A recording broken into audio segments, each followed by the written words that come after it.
오늘 말씀은 창세기 44장 30절부터 또 45장 5절까지 말씀 봉독하겠습니다. 아버지의 생명과 아이의 생명이 서로 하나로 묶여 있거늘 이제 내가 주의 종 우리 아버지에게 돌아갈 때에 아이가 우리와 함께 가지 아니하면 아버지가 아이 없음을 보고 죽으리니 이같이 되면 종들이 주의 종 우리 아버지가 흰머리로 슬퍼하며 솔로 내려가게 함이니이다. 주의 종이 내 아버지에게 아이를 담보하기를 내가 이를 아버지께로 데리고 돌아오지 아니하면 영영이 아버지께 죄짐을 지리이다 하였사오니 이제 주의 종으로 그 아이를 대신하여 머물러 있어 내 주의 종이 되게 하시고 그 아이는 그의 형제들과 함께 올려보내소서. 그 아이가 나와 함께 가지 아니하면 내가 어찌 내 아버지에게로 올라갈 수 있으리이까? 두렵건대 재해가 내 아버지에게 미침을 보리이다. 요셉이 시종하는 자들 앞에서 그 정을 억제하지 못하여 소리질러 모든 사람을 자기에게서 물러가라 하고 그 형제들에게 자기를 알리니 그때 그와 함께한 다른 사람이 없었더라. 요셉이 큰 소리로 우니 애굽 사람에게 들리며 바로의 궁중에 들리더라. 요셉이 그 형들에게 이르되 나는 요셉이라. 내 아버지께서 아직 살아계시니이까? 형들이 그 앞에서 놀라며 대답하지 못하더라. 요셉이 형들에게 이르되 내게로 가까이 오소서. 그들이 가까이 가니 이르되 나는 당신들의 아우 요셉이니 당신들이 애굽의 반자라. 당신들이 나를 이곳에 팔았다고 해서 근심하지 마소서. 한탄하지 마소서. 하나님이 생명을 구원하시려고 나를 당신들보다 먼저 보내셨나이다. 아멘. 네, 오늘 말씀 어떻게 보면 요셉 이야기, 창세기 뒷부분에 나오는 요셉 이야기에서 클라이막스에 해당되는 부분이죠. 요셉이 고생을 많이 하다가 드디어 애굽의 총리가 됩니다. 이 총리가 된 요셉과 이 양식이 없어서 양식을 구하러 온 형제들이 만나게 되죠. 그래서 서로 주고받는 이야기를 통해서 어떻게 보면 그 창세기의 아주 중요한 그 메시지를 우리에게 보여주고 있습니다. 이 이야기를 보면 오늘 그 아주 짧은 대목만 같이 읽었지만 그 구조를 보면 요셉과 형제들, 특히 형제들을 대표하는 유다의 탄원, 요셉의 주장과 유다의 탄원이 서로 어떻게 보면 부딪히면서 결국은 유다의 탄원에 의해서 요셉이 마음이 이렇게 녹아내리게 되고 그 정을 억제하지 못하고 형들 앞에서 내가 요셉입니다라는 것을 밝히게 되죠. 그러니까 이 대치가 어떻게 만들어졌냐면 요셉이 형들을 시험해 보는 겁니다. 자기를 팔아넘긴 그 형들이 지금 세월이 많이 지나고 났는데 어떻게 변했을까? 혹은 변하지 않았을까? 형들의 마음, 형들의 생각을 궁금해하면서 테스트 상황에 몰아넣는 거죠. 그러면서 형들의 어떤 대응을 보려고 했는데 여기에서 유다로 대표되는 이 형제들의 어떤 그 변화된 모습, 이것이 드러나게 된다는 거죠. 그러면서 나오는 것이 뭐냐면 저는 오늘 이 이야기에서 우리에게 전해지고 있는 메시지 중에 아주 그 중요한 부분이 뭐 요셉이 그 집 밖에 그 고향 밖을 떠나서 뭐 자수성가하고 총리가 되고 그것 때문에 형제들과 다시 만나고 결국은 뭐 화해하겠지 뭐 이런 내용이라기보다는 요셉이 그동안에 겪었던 고생들, 고난들 이것이 쭉 떠오르게 되죠. 어떻게 보면 이게 거의 그 마지막 부분에 있는 장면이어서 앞부분을 뭐 다 이야기할 수가 없으니까요. 요셉 이야기를 알고 계실 거라고 생각하고 이 장면을 한번 떠올려 보면 요셉이 총리가 됐지만 형제들에 의해서 노예상에 팔려가면서부터 겪었던 그 고난들, 고생들 이것이 정말 쭉 펼쳐졌을 것 같습니다. 그냥 보통 몸이 고생하고 노예로 팔려간 이런 정도가 아니라 정말 죽을 고비를 몇 번 넘겼죠. 죽음의 위기에 처하면서 고통을 받았습니다. 그런 요셉이 어떻게 이 유다의 모습과 유다의 탄원, 이 탄원을 통해서 형제들과 다시 만나게 되고 화해하게 되는가? 화해라고 말하기도 좀 어렵지만요. 요셉이 받아들이게 되는가? 수용하게 되는가의 모습이 나오죠. 그러면서 오늘 본문이 유다의 탄원으로부터 시작을 하는데 이 유다의 탄원은 사실은 그 44장 16절부터 쭉 이어집니다. 굉장히 긴 내용의 탄원이 나옵니다. 창세기에서 한 사람이 말을 하는데 이렇게 긴 말을 하는 것은 여기밖에 안 나오죠. 유다의 입을 통해서 아주 중요한 내용들이 어떻게 보면 유다의 입을 통해서 나온다는 거죠. 우리가 보통 소설 쓰면, 소설을 읽어보면, 소설이나 영화를 보면 이 하고자 하는 이야기가 있죠. 소설에서 하고자 하는 이야기, 영화에서 감독이 뭔가 드러내고자 하는 주제가 있는데, 그것을 보통 어떻게 전체적인 작품 자체가 나타나기도 하지만 등장인물의 대사를 통해서, 그 말을 통해서 우리에게 전달하기도 하죠. 성경이 하나님의 말씀이라면 이 유다의 입을 통해서 전해주고자 하는 메시지, 그게 아주 창세기에서 이 대사로, 말로써 아주 분명하게 드러나는 부분이 바로 오늘 우리가 읽은 이 부분입니다. 그렇게 본다면 이 창세기에서 특히 이 부분에서 우리에게 전해주고자 하는 이 메시지가 뭘까? 결론부터 말하면 아까 우리 오늘 예배의 대표 기도에서도 잠깐 나왔지만 우리가 살면서 겪게 되는 여러 가지 고난이 있습니다. 사는 게 참 어려운 일이다. 사는 게 참 고난이다. 그래서 그 고난에 대한 물음에서 나온 것이 어떻게 보면 종교죠. 어느 종교에나 불교는 아주 대놓고 산다는 것은 고다, 고통스러운 거다, 고난받는 거다 이렇게 이야기하죠. 성경도 이 고난에 대한 주제가 굉장히 면면이 이어집니다. 그런데 이 고난에 대해서 왜 이 고난이 우리에게 옵니까? 왜 이렇게 고생해야 됩니까? 요셉도 그렇게 물어볼 수 있었겠죠. 왜 이렇게 내가 죽을 고비를 넘겨가면서 이 고생을 해야 될까? 총리가 되기 전에는 아마 계속 하나님께 질문했을 겁니다. 그런데 우리가 이런 마음을 가지고 이런 질문에 대한 답을 찾고자 성경을 읽어보면 고난의 원인에 대해서는 성경은 말해주지 않습니다. 또 성경이 말해주지 않는 것은 뭐냐면 이 고난을 없애는 법 혹은 고난을 피하는 법에 대해서 말해주지 않습니다. 우리는 예수님을 잘 믿으면 이제 하나님을 믿고 하나님의 자녀가 되면 이제 더 이상 옛날에 겪었던 고난과 고생을 겪지 않고 하나님 주시는 복을 받아 누리면서 행복하게 살기를 기대하는데 하나님을 믿으나 안 믿으나 믿기 전이나 믿은 후나 고난은 똑같이 옵니다. 그래서 고난을 없애거나 피하는 법이 성경에 나와 있지 않다는 것을 발견하게 되죠. 하지만 성경이 고난에 대해서 이야기해 주는 것이 있습니다. 뭐냐면 고난을 다루는 법이죠. 고난을 없앨 수도 없고 피할 수도 없습니다. 살아가는 동안에 반드시 겪게 됩니다. 그런데 이 고난을 어떻게 받아들이느냐? 이 고난이 닥쳐왔을 때 내가 어떤 태도, 어떤 자세로 이 고난에 임하느냐? 더 나아가면요. 이 고난 자체가 하나님의 은혜는 결코 아닙니다. 하나님은 우리가 고난당하는 것을 좋아하시지 않죠. 우리에게 고통스러운 것, 우리가 고난받고 있는 것 자체는 은혜가 아니지만 이 고난을 통해서 하나님의 은혜가 무엇인지 깨달을 수 있는, 찾아낼 수 있는 방법이 성경에 있습니다. 굉장히 다른 의미죠. 고통이라는 말은 약간 몸에 국한된 말인 것처럼 보여서 고난은 몸도 아프고 마음도 아프고 정신도 아프고 더 나아가서 우리 주변의 환경과 사랑하는 사람들까지 괴로움을 주는 게 고난이라고 했을 때 고난이라고 제가 표현을 하면 이 고난에 대한 어떤 그 대처 방법들이 나오는데 중요한 것 중에 하나가 이 고난이 왔을 때 내 행동 때문에 오게 되는 고난에 대해서는 크게 어렵지가 않습니다.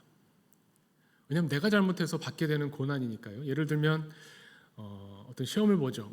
대학 시험이든 취업 시험이든 시험을 보는데 시험을 봤다가 떨어졌어요. 원인이 뭘까요? 취업을 못해서 고통받습니다. 그 원인이 뭘까요? 시험 공부를 내가 열심히 안 했잖아요. 더 열심히 했어야 되는데 내가 그때 5시간 자고 공부했는데 4시간 자고 공부했어야 되는데 내가 더 열심히 했어야 되는데 내가 게으름 부리고 열심히 하지 못해서 떨어졌다. 아닌 요건도 있겠지만 일단은 주된 원인은 그거죠. 그러면 왜 이 고난이 내가 고통받고 있는 것에 대한 이유를 알기 때문에 최소한 이 고난에 대해서 내가 해소가 됩니다. 그거를 뭐라고 표현하냐면 인과응보라고 표현하죠. 이 고난의 원인이 저기에 있구나. 나 자신일 수도 있고 어떤 다른 상대 대상일 수도 있지만 원인을 찾아내려고 하는 이유는 뭐냐면 그 원인을 찾으면 약간 해소되는 느낌이 있어요. 이것 때문에 이렇구나. 그런데 언제 힘드냐면 고난이 진짜 고난다워지는 것은 언제냐면 이유를 모를 때입니다. 나는 이렇게 어려울 만한, 이렇게 힘들 만한 잘못을 한 게 없는 것 같은데, 나는 잘못된 게 없는 것 같은데 내가 왜 이렇게 힘이 들까? 나는 열심히 한다고 했고, 나는 선한 의도로 했고, 나는 정말 최선을 다해서 어떤 일을 하고 다른 사람들을 대했는데 도대체 왜 나한테 이런 어려움이 올까? 여기에 대해서 성경이 아주 집중적으로 다룬 부분이 어떻게 보면 욥기죠.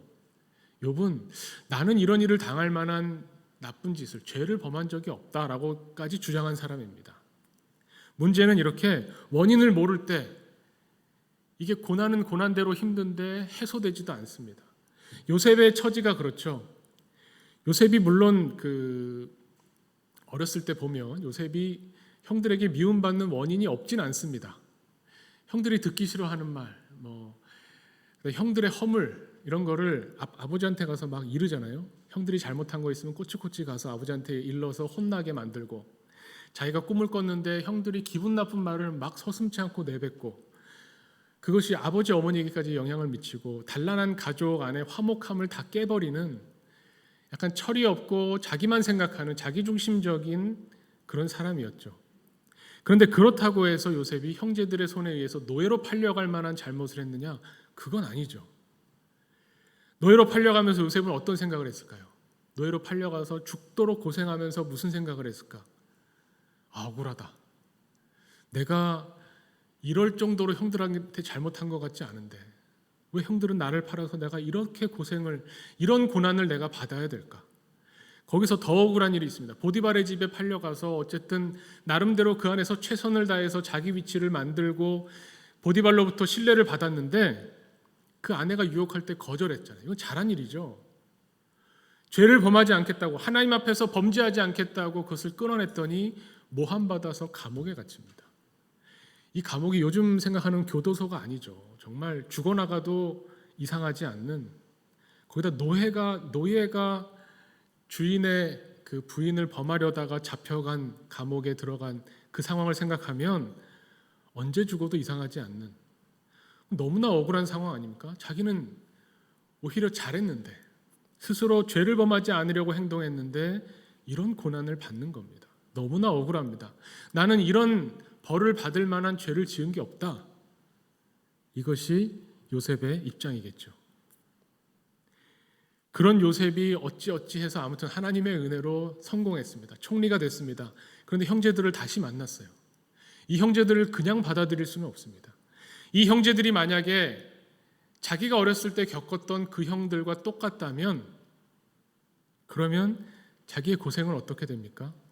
이제까지 받았던 고난과 고생과 억울함은 그대로 남는 겁니다. 이 형들은 왜 요셉을 팔았을까요? 이 형들의 태도는 뭐냐? 너 그렇게 개인적으로 너만 생각하고 너만 좋자고 너만 아버지의 사랑을 독차지한다고 해서 형들을 생각해주지 않으면 그럼 너 우리 공동체가, 우리 가족이 화목하지 않다. 그거잖아요. 형들의 생각은 뭐냐면 요셉 얘만 없으면 아버지의 사랑이 우리에게 골고루 퍼지고 우리가 다 하하호호 웃으면서 행복한 가정을 이룰 수 있을 텐데 항상 얘가 말썽이고 얘가 문제를 일으키고 얘 때문에 서로 반목하게 되고 아버지하고 사이가 나빠지고 문제의 원인이 너다. 너만 없어지면 우리 가족은 행복해질 거야. 그래서 요셉을 없애버린 거잖아요. 요셉은 그런 형들을 테스트할 수밖에 없었고 그 상황에 오늘 몰아넣은 겁니다. 베냐민의 짐에서 은식기가 나오고 은장이 나왔을 때 요셉의 주장은 뭐냐면 얘만 두고 가라 이겁니다. 잘못한 사람이 책임져야지. 잘못을 한 사람이 책임지는 게 마땅하니 베냐민은 죄에 대한 벌을 받는 거고 너희들은 상관없으니 그냥 가라. 이게 요셉의 주장이었습니다. 여기에 대해서 유다가 탄원을 하는데 이 유다의 탄원이 정말 기가 막힙니다. 유다는 그것이 부당하다고 이야기하는 거예요. 베냐민이 혼자 잘못해서 얘 혼자 그 죄의 책임을 지고 얘 혼자 죽으면 끝나는 일이 아닙니다라고 주장하는 거예요. 그 주장의 핵심이 뭐냐면 오늘 30절 우리가 처음 읽은 그 말씀에 나옵니다. 아버지의 생명과 아이의 생명이 서로 하나로 묶여 있습니다라는 거예요. 이게 어떻게 보면 요셉이 봤을 때 깜짝 놀라는 부분이죠. 유다가 형제들을 대표해서 이야기를 하는데 과거 같으면 요셉 이 하나를 끊어내서 우리 가족이 살겠다, 행복해지겠다라고 했던 그 형들이 이제 베냐민 하나만 없애면 너희들은 살 수 있다. 먹을 것을 풍성히 양실 가지고 돌아가서 집에 가서 아버지와 가족들과 함께 살아라 라고 했는데 그럴 수 없다는 겁니다. 왜 그럴 수 없느냐? 이 아이의 생명과 아버지의 생명이 연결되어 있다는 거예요. 묶여 있다는 거예요. 그리고 이 아이와 아버지만 둘이 묶여 있는 게 아니라 이 아버지의 생명과 우리의 생명, 형제들의 생명이 다 묶여 있다는 겁니다. 유다는 어떻게 이런 생각을 할 수 있을까요? 어떻게 이런 태도를 보일 수 있을까요? 우리가 마지막에 보면 유다가 어디까지 가냐면 이 아이를 대신해서 나를 붙잡으라고, 내가 잡혀 있고 내가 죄의 벌을 내가 받을 테니 이 아이는 돌려보내달라고 이야기하죠. 이것을 보면서 우리는 예수님의 대속신앙, 그러니까 예수님을 향한, 예수님이 십자가에서 우리를 대신해서 죽으신 예수님의 모습을 보게 됩니다. 구약성경이 유다의 탄원을 통해서 예수님이 이렇게 하셨구나. 그런데 이거를 대속신앙이라고 그냥 배워서 알면 머리로는 이해하지만 체험이 안 되죠. 머리로는 저 사람의 죄를, 잘못을 내가 대신 책임지는 것, 그게 대신하는 것이고 대속의 은혜, 대속의 신앙이다 알고 있는데 유다는 어떻게 이럴 수 있었을까? 만약에 단순히 이것이 저 사람 대신 내가 희생하겠습니다라고 한다면 인도주의적인 차원에서 유다가 아주 고매한 인격을 가지고 있어서 여기에서 내가 희생함으로 우리 전체를 살리겠다고 하는 희생정신이 투철해서 이렇게 된 것인가? 성경은 그런 걸 가르쳐주는 게 아닙니다. 유다가 오늘 이야기하는 이 아버지와 이 아이의 생명이 묶여 있습니다라고 하는 것은 자기 체험에서 나온 겁니다. 요셉 이야기를 쭉 읽어가다가 아주 이질적인 한 부분을 발견하게 되죠. 30 몇 장부터 앞에서 30장 때로 들었으면 이제 야곱의 가족들, 특히 요셉 이야기가 나오기 시작하면서 요셉이 주인공처럼 쭉 진행이 되는데 갑자기 38장에 유다와 다말 이야기가 나옵니다. 그래서 왜 이 하나는 이렇게 전혀 흐름과 맞지 않게 끼어 있을까 생각이 되는데 그 38장이 없으면 오늘 이 44장이 이해가 안 되는 거죠. 38장 이야기를 읽어보면 우리 보통 다말 이야기로 읽잖아요. 유다가 공동체 밖으로 떠났습니다. 가정을 이루고 자수성가를 했는데 사건이 있어서 첫째 아들을 셋 낳고 이방 여인과 결혼해서 아들 셋을 낳고 자수성가 했는데 거기에 며느리 때문에 문제가 생기고 나중에 이 며느리를 통해서 대를 이어가고, 왜 이게 중요하냐? 뒤에 여기에서부터 다윗이 나왔거든요. 그 다윗의 계보로 중요성을 가지고 다말을 보게 되는데 사실 이야기의 배경처럼 흘러가지만 굉장히 중요한 내용이 38장에 담겨 있습니다. 뭐냐면 유다가 이 아버지의 집, 신앙 공동체를 떠나서 어떻게 보면 결혼하고 가정을 이뤘는데 그 가정에 고난이 닥친 겁니다. 어떤 고난이냐? 고난 중에서 정말 겪기 싫은, 정말 피할 수 있으면 반드시 피해야 되는, 아들이 셋이 있는데 큰아들이 죽고요. 좀 있다가 둘째 아들이 죽고 그리고 아내가 죽습니다. 이 죽음으로 인해서 가정이 완전히 풍비박산이 나는 겁니다. 마지막 남은 셋째 아들 하나하고 이 셋째 아들 하나만이 혈육이죠. 이 아들이 얼마나 귀하겠습니까? 이전에 죽은 첫째 아들, 둘째 아들, 죽은 부인을 생각하면서 그 죽음이 얼마나 애통하겠습니까? 단순히 그냥 자식이 죽었다 여기서 끝나는 것이 아니라 이때 유다가 겪었던 것이 무엇일까? 무슨 생각을 했을까? 따져보면 아버지 생각을 했을 겁니다. 야곱이 어땠을까? 야곱의 아들들이, 형제들이 가서 야곱에게 요셉이 죽었나 봅니다라고 그 피 묻은 옷을 갖다 줄 때 그때 유다는 무슨 생각을 했을까요? 이거 어떻게 잘 꾸며서 아버지의 눈을 속일까? 아버지가 눈치채면 안 될 텐데 이걸만 잘 꾸미면 완전 범죄가 되지 않을까? 그래서 요셉의 이 채색 옷에다가 피를 묻히고 짐승이 한 것처럼 찢어가지고 어떻게 하면 정교하게 잘 찢어서 아버지를 속일까? 아버지 앞에 갖다 주면서 아버지가 통곡하고 우는 모습을 보면서 잘 넘어갔다 라고 생각했을 유다가 이제 그때의 아버지를 다시 보는 겁니다. 아들의 죽음의 소식을 들은 그 아버지의 비통한 마음, 아들이 죽는 이 삶을 겪으면서, 이 고난을 겪으면서 야곱이 어땠을까? 내 아버지는 어떤 마음이었을까? 그 아버지의 마음을 느끼게 되고 헤아리게 되고 체험하게 된 겁니다. 그래서 유다가 나서서 이 이야기를 하는 거죠. 베냐민, 정말 내 아버지가 가장 사랑하는 이제 아들인데, 이 아들 하나 남았는데 이미 죽은 요셉에게 줄 사랑만큼을 더 줘서 이 베냐민을 사랑하는데, 이 아이와 내 아버지의 생명이 묶여 있는데 이 아이가 죽으면 내 아버지도 죽습니다. 그래서 유다의 탄원, 이 내용을 보면, 이 긴 내용을 보면 아버지라는 단어가 17번이 나와요. 이 유다의 마음은 지금 온통 어디가 있냐면, 어떻게 이 위기를 벗어날까? 이 총리의 마음을 어떻게 움직여서 우리 형제들이 어떻게 위기를 빠져나갈까? 여기에 정신을 집중하는 게 아니라, 베냐민을 못 데려가면 우리 아버지는 어떡하나? 이 아버지의 마음에 온통 집중하고 있는 겁니다. 그 마음을 토로하는 거예요. 요셉 앞에서 우리 아버지가 이 아이를 얼마나 사랑하는지, 이 아이와 생명이 묶여 있습니다. 그런데 이 아이를 놓고 가면 우리 아버지 죽습니다. 그런데 우리 아버지만 죽는 것으로 끝나는 것이 아니라 우리 아버지의 생명은 우리 자식들과 연결되어 있습니다. 우리 집안, 우리 공동체가 다 죽는 겁니다. 그러니 살려달라고.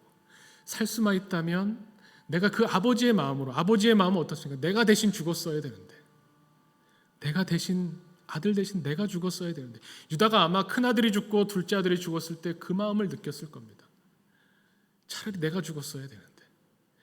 그 대신하는 아버지의 마음을 절실히 깨닫고 그 마음에 집중했기 때문에 이 아이를 대신해서 내가 남겠다고 할 수 있었다는 겁니다. 마음이 넉넉해서, 인격이 훌륭해서가 아니라 아버지의 마음을 체험했기 때문에. 요셉이 그 이야기를 듣고 요셉이 깨닫는 거죠. 무엇을 깨달았을까요? 요셉의 이야기가 마지막 부분에 나오죠. 45장 5절에 요셉이 형제들 앞에서 실컷 울고 난 다음에 형제들 앞에서 이렇게 말합니다. 당신들이 나를 이곳에 팔았다고 해서 근심하지 마소서, 한탄하지 마소서. 하나님이 생명을 구원하시려고 나를 당신들보다 먼저 보내셨나이다. 이제 요셉이 자기가 왜 그토록 고통받았는지를, 그 의미를 찾게 됐다는 겁니다.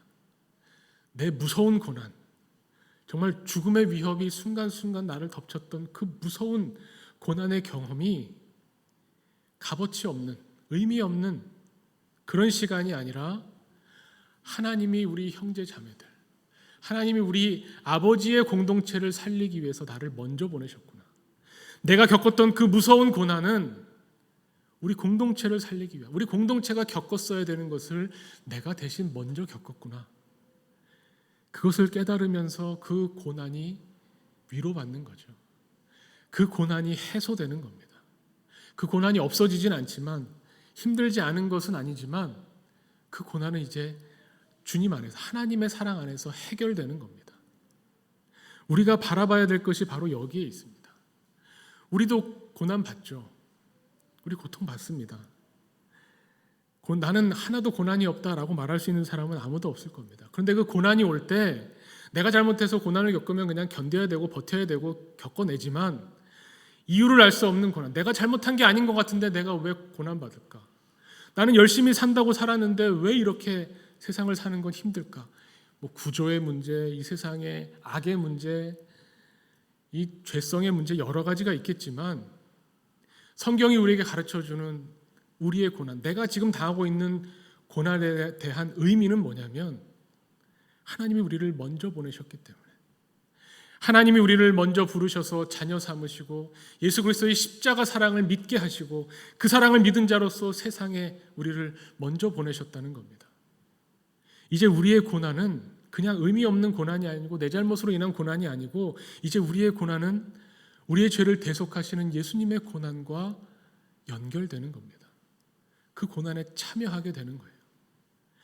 예수님이 십자가에 죽으셨다, 나를 대신해서 죽으셨다는 이 대속의 십자가의 신앙이 그냥 머리로 아는 신앙이 아니라, 내 고난과 연결될 때, 내 고난이 예수 그리스도의 고난에 참여하는 것이라는 체험을 하게 될 때, 이제 우리의 고난은 의미를 갖게 됩니다. 하나님이 나를 보내셔서 하나님이 우리를 보내셨기 때문에 우리가 안 당해도 되는 이 고난을 당하는구나. 안 당해도 되는 고난이 뭡니까? 예수님이야말로 우리에게 이 대속이 무엇인지를 보여주셨습니다. 예수님은 죄가 없으시고 예수님은 고난받으실 이유가 하나도 없으신데 우리 때문에 고난받으셨다는 겁니다. 베드로전서 3장 17절에 베드로가 이렇게 선포합니다. 그리스도께서 단번에 죄를 위하여 죽으사 의인으로서 불의한 자를 대신하셨으니 우리를 하나님 앞으로 인도하려 하심이라. 예수님이 우리를 대신해서 죽으셨다라고 하는 이것을 선포하는 거죠. 이제 그 대신 죽으신 예수님을 믿는 우리는, 먼저 부르심 받은 우리는 예수님의 그 고난에 동참하는 겁니다. 사도 바울도 이야기합니다. 고린도후서 5장 14절에 한 사람이 모든 사람을 대신하여 죽었은즉 모든 사람이 죽은 것이라. 그가 모든 사람을 대신하여 죽으심은 살아있는 자들로 하여금 다시는 그들 자신을 위하여 살지 않고 오직 그들을 대신하여 죽었다가 다시 살아나신 이를 위하여 살게 하려 함이라. 예수님이 우리를 대신해서 죽으신 것은 우리를 살게 하려고, 이제 우리가 사는 것은 우리가 받게 되는 모든 고난을 통해서 하나님의 은혜를 깨닫게 하시려는 겁니다. 예수님의 이 대속의 십자가, 대속의 사랑을 체험하고 난 그리스도인들은 이제부터 살면서 겪게 되는 어려움들, 고난들, 억울함들, 원통함들이 예수 그리스도가 우리를 살려주시기 위해서, 예수 그리스도가 우리를 대신하셨던 그 고난에 참여하는 그리스도인으로 서게 된다는 겁니다. 이것이야말로 우리에게 주시는 정말 하나님의 신비죠. 고난 그 자체가 은혜가 아니다. 하지만 고난을 통해서만 은혜를 깨달을 수 있다는 것이 성경이 우리에게 가르쳐주는 놀라운 신비로움입니다. 우리는 다 고난을 싫어합니다. 피하고 싶습니다. 어떻게든 안 받으면 좋죠. 그렇지만 고난을 통해서 깨닫게 되고 얻게 되는, 고난을 통해서만 갖게 되는 이 아버지의 마음, 이 아버지의 마음이 우리 안에 덮쳐올 때에, 아버지의 마음이 우리를 사로잡을 때에 우리는 이 억울함을 풀 수 있습니다. 차라리 내가 대신해서 이 고난을 받는 것이 낫겠다. 예수님이 그것을 우리에게 정말 극명하게 보여주셨습니다. 아버지의 뜻, 기도를 가르쳐 주실 때도 아버지의 뜻이 하늘에서와 같이 땅에서도 이루어지기를 원합니다. 아버지의 뜻이 땅에서 이루어지는 것은 정말 예수님이 대신해서 하나님이 사랑하는 사람들을 살리기 위해서 의인으로서 그 죄를 대신 지는 것, 그것에 기꺼이 순종하신 주님의 모습을 우리가 보게 됩니다. 오늘 창세기에 나오는 이 요셉과 유다의 이야기를 통해서 우리가 겪게 되는 이 무서운 고통과 고난 가운데서도 우리가 어떻게 하나님을 발견할 수 있는지, 우리가 어떻게 이 고난을 통해서 하나님의 은혜를 더 깊이 체험하고 누릴 수 있는지, 단순히 이 억울함에서 벗어나고자 하는 우리의 마음을 다잡고 이 고난을 통해서 끝없이 베풀어 주시는 이 아버지의 마음, 하나님의 사랑을 우리가 더 깊이, 더 많이, 더 풍성히 체험하기를 원합니다. 그럴 때 우리 마음 가운데 이 어떤 한국적으로 표현하면 한이 남지 않죠. 우리가 겪고 있는 이 고통과 어려움을 해소할 수 있습니다. 그 해소함으로 다른 사람에게 손 내밀 수 있고 다른 사람의 그 어려움과 고난을 보면서 위로할 수 있습니다. 아버지의 마음으로 나아가는 하나님의 자녀들이 되기를 간절히 축원합니다. 함께 기도하겠습니다. 하나님 아버지, 오늘 말씀을 통해서 하나님 아버지의 마음이 어떠하신가 다시 한번 되새기게 됩니다. 하나님, 우리가 처해 있는 각 상황들마다 다른 이들에게 말 못할 어려움들이 있습니다. 고통이 있습니다. 그러나 누구보다 우리의 깊은 속사정을 아시는 주님 앞에 나와 우리가 그 어려움을, 그 괴로움을 토해놓습니다. 하나님, 그것으로 그치는 것이 아니라 하나님 아버지의 그 마음을 우리가 깨닫고 그 마음을 체험할 때에 이제 우리의 어려움과 고난은 주님과 연합하는, 주님의 고난에 동참하는, 이 세상에서 무엇보다도 값지고 은혜로운 그런 고난으로 변화되는 것을 바라봅니다. 주님, 우리 한 사람 한 사람 심령 가운데 찾아와 주시옵소서. 우리의 억울함과 우리의 원한을 주님 들어주시고 우리에게 하나님의 사랑의 마음, 성령의 마음을 허락하여 주셔서 하나님, 우리 마음이 하나님을 향한 그 사랑의 마음으로, 부드러운 마음으로 변하여서 우리 이웃을 향하여 손을 내미는 주님의 제자들로 서게 하여 주시옵소서. 우리를 사랑하시는 예수 그리스도의 이름으로 기도하옵나이다. 아멘.